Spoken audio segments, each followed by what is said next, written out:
మోపుదేవిలో ఇలా పర్వన్నం చేస్తాం అనమాట. ఇంటి నుంచే తెచ్చుకుంటాం. ఇది చూడండి, ఇక్కడ అన్ని స్టవ్లు ఉంటాయి. ఎవరి కాళ్ళు తీసుకొచ్చి ఇక్కడ పర్వన్నం చేసి దేవుడికి పర్వన్నం నైవేద్యం పెట్టాలి. సో పొంగల్ చేస్తున్నాము. సో ఇంకా బెల్లం ఒకటి వేయాలి. ఒకసారి కలుపు ఒకసారి.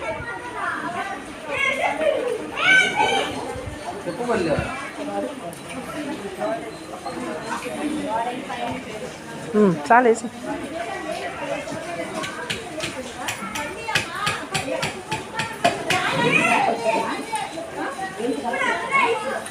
బెల్లం వేస్తున్నాం.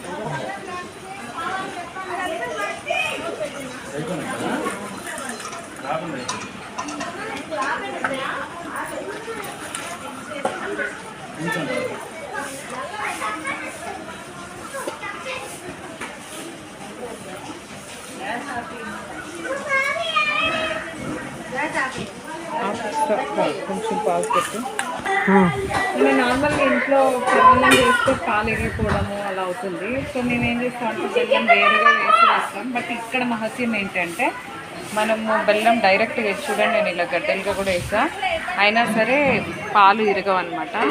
ఇక్కడ సుబ్రహ్మణ్యేశ్వర స్వామి మహత్యం అనుకోవాలి. చూడండి, నేను గడ్డలు వేసాను, అయినా సరే మంచిగా అవుతుంది పర్వన్నం.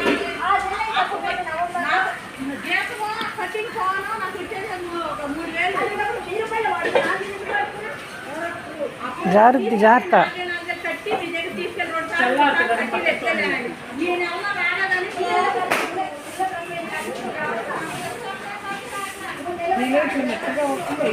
ఉడకని వాళ్ళ కలుపుతా ఉంటే దానికి ఎప్పుడు ఉడికేది.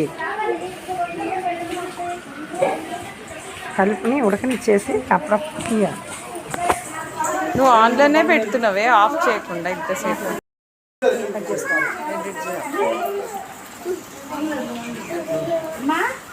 చూసారా, ఇక్కడ మోపుదేవిలో ఇలా స్టవ్లు ఉంటాయి. మనం ఇంట్లో ఇంచే పరమాన్నం బెల్లం అన్నీ తెచ్చుకొని ఇక్కడ పాలు తీసుకొని పొంగలి చేసుకోవాలి.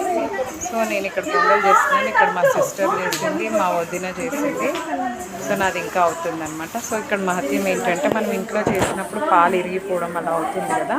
సో ఇక్కడ మనం బెల్లం ఇట్లా డైరెక్ట్గా వేసినా పాలు ఇరగవు, మంచిగా అవుతుంది పరమాన్నము.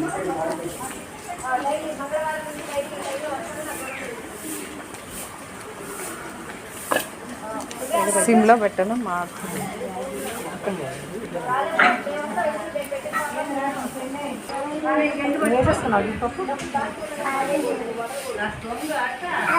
ఇలా చేసి